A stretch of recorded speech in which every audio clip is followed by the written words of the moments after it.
Hello and welcome. Thank you for tuning in to Adam's Fam Anime. I'm John, and today we're going to be reviewing One Piece Chapter 1015. Alright, so I guess we can get started with the cover page, which has a stork confusing Senor Pink for an actual baby.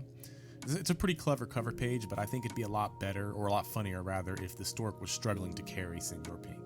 Alright, and the real chapter itself starts off checking back in with Chopper's fight. Chopper and the samurai on the stage floor really seem to be showing some doubt about the rebellion once hearing that Luffy lost. Queen also seems to imply that he wasn't really putting in much effort towards fighting Chopper, which I guess makes sense since no one really seems to put Chopper on commander status. So we get to check in with the gifter who has the gorilla for an arm, and he's giving credit to the samurai for lasting as long as they had and putting up the fight that they did. And then shortly after, we get a nice little panel with Sanji, Izo, and Kawamatsu. We get to see Sanji using Zoro as a sword, and it's pretty cool and pretty funny because Zoro's still sleeping as he's being used to swat away a frog gifter. And in that panel, we also get to see Sanji's undying faith toward his captain, which is a nice way to keep up from his statement in Thailand some time ago. And even in the beginning of this arc, it was kind of tough to tell where Sparrow was going to end up, but he seems to be really effective in this fight on the Big Mom Kaido side, because in the previous chapter we saw that Chopper was littered with candy arrows, and in this current chapter we can see that many of the samurai surrounding Chopper are currently also filled full of arrows. So with Chopper physically drained and mentally defeated, it seems like Queen is about to go in for a finishing bite. Our boy Sanji saves the day with a named move called Rotisserie Spike. And even though Sparrow is literally making it rain candy arrows, Sanji's kick conveniently spins Queen's neck around rapidly so fast that it actually blocks all the arrows for the samurai and Chopper. Then Sparrow himself conveniently also gets hit by the spinning long neck, and I can't tell if he's out of the fight or just been removed from that area. This very well could set him up for the Neko fight we've been waiting for. So after giving Chopper some reassurance, Sanji steps up to be the one-on-one opponent for Queen, which is nice because Queen acknowledges him as Judge's son, and I have been curious as to whether or not Queen actually has a history or a backstory with the Vinsmoke family, or if he's just, as a scientist, an admirer of Judge's work. So this will give us Sanji's 1v1, which we've all been asking for, and possibly even a little backstory for Queen before he's inevitably defeated by Sanji, hopefully. So we see Sanji passing Zoro off to Chopper, and as he does so, he notes that Zoro is worth 1,000 men. This is a reference or a callback to chapter 819. Luffy says that he wants to go get Sanji back before they head to Wano because he has the strength of 1,000 men. To which Zoro snidely remarks that, well, if that's the case, then I'm worth 2,000 men. It is a really subtle callback to an older chapter, but I like how Oda works those things in a midst of action and comedy at the same time. It also appears that Marco's been watching over this whole event with Sanji, Chopper, and Queen, and he shows his admiration towards the Straw Hat Pirates and the way they operate. And just as well, because Chopper can tend to Zoro's wounds, but he can't necessarily heal Zoro, at least not fast enough to participate in the events that are going on currently. But maybe we will see Marco use his Phoenix Flames to heal Zoro and maybe give himself a break, since he did take on 2 of Kaido's commanders at once, which in itself is pretty remarkable.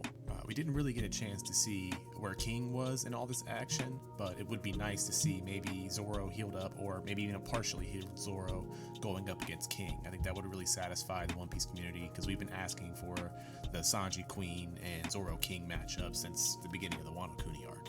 After leaving the stage floor, we move on to the castle's first floor crawl space. We start off there with 2 panels of Kiku and Kanjuro both being laid out, and maybe to emphasize their quote-unquote death, we get an exclamation of the word BAM, which I suppose is Oda's way of really selling us on their actual deaths.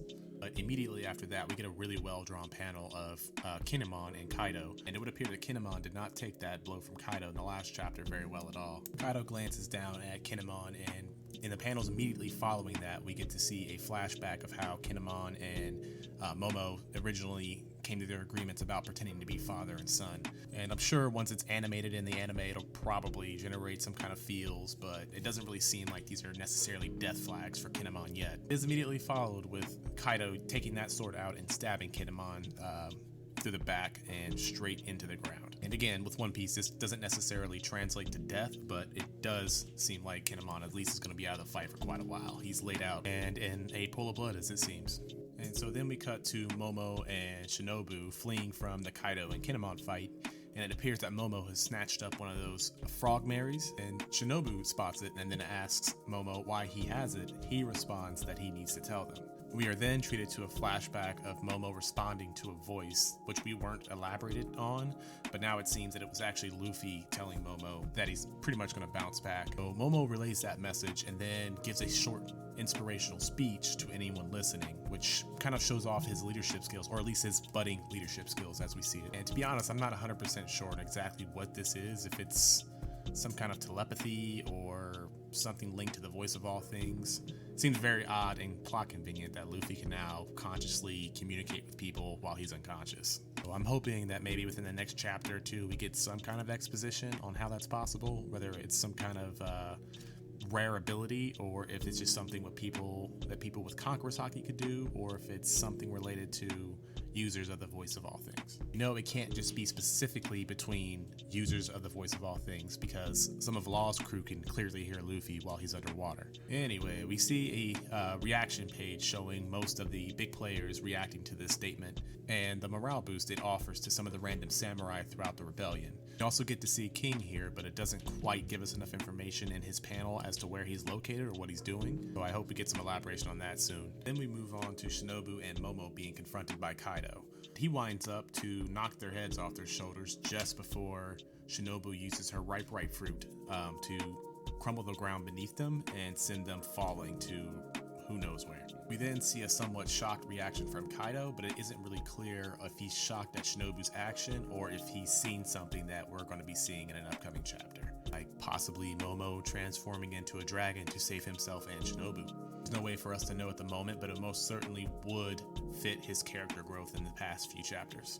So after the fall, we then go to the Heart Pirates, who both hear and see Luffy in the water. Again, the hearing part being particularly weird because we know Momo heard it, but to what extent does Luffy's voice reach? Did everyone between him and Momo hear his voice? Or did he say something specifically to the Heart Pirates about saving him or picking him up? Again, we're going to be waiting on some explanations for such a thing. For now, it would seem that the Heart Pirates are responsible for saving Luffy for a second time. Immediately following that, we get a checkup with Usopp, Nami, and Tama, and what appears to be Zeus within Nami's climate tact. I suppose I should say that it isn't actually mentioned if it's Zeus or not, but I think it's a pretty fair assumption since the climate tact seemed to be in Hera's mouth when she consumed Zeus. Yeah, so I think it'll be pretty interesting to see what this means for Nami and her powers, or if she gets a power up at all, considering that some of Zeus was already consumed by Hera. So the climate tact now seems to have a curve to it, so maybe it's possible she might have some new capabilities with the shape of the climate tact itself. In any case, we only get 2 panels with them, but it seems for now that they're heading to the stage. Then we get a large panel with Big Mom and Kid, and it would seem that Big Mom might be damaged. Maybe it's just her being dirty, but it would be interesting to see if Kid actually managed to damage Big Mom and things were off-screened. But Law shows up to offer some semi-inspiring words about Luffy's survival, and Kid asks if Law showed up to mess up their fight, and Law proposes a temporary alliance, which I thought was already implied on the rooftop, but possibly it might mean something else. I guess we'll have to wait until another chapter to have that elaborated on. Then we move on to a panel of Kaido getting a shout out from the rooftop. It would seem that him and Yamato have switched places. She's now on the rooftop while he's down where Momo was. After she calls Kaido by his name, he reasserts that she should mean father, and she says, "No, I've come here to cut those chains." In hindsight, I suppose I should have mentioned that the chapter is titled Chains. It does seem a bit odd that Oda would give this chapter that title, considering that it only pertains to one panel. But hopefully it might mean that we are going to see the Yamato and Kaido flashback in the next chapter, or at least starting very soon. Now onward to a more general review of the chapter. In terms of artwork, I'm going to be giving this chapter an 8. Because there were some beautifully drawn panels, but not every panel was quite up to par with what I've come to expect out of the Wano arc. This could be because of the changing perspectives and ranges and distances that are used within the chapter, but because there were some impressive panels, I'm going to go ahead and leave this chapter with a solid 8 in terms of artwork. In terms of the story, I'm going to go ahead and give it a rating of 7. And I'm giving this chapter's story a 7 because we bounce around a lot from character to character, event to event, and we don't really get a whole lot of building with any one situation. But it does accomplish a decent amount with what little time we get with each character involved in this chapter. So I feel that 7 is a pretty adequate number for this chapter's story. And in regards to the chapter's hype, I'm also going to give that a 7. And I give it a 7 because it's hard to tell really where we're going next, and there's so many things that need to be addressed from this chapter. I mean, we have Yamato and Kaido, All, Kid, and Big Mom, got Sanji and Queen, and also Zoro and Chopper. I may go back and change the hype rating if we go straight into a Kaido and Yamato flashback with the next chapter. So if I combine those 3 ratings for a mean, it would average out to be a 7.3 for this chapter. It was well drawn and touches a lot of bases that need to be touched, but I felt ultimately it leaves a little more questions that can be answered within the next chapter.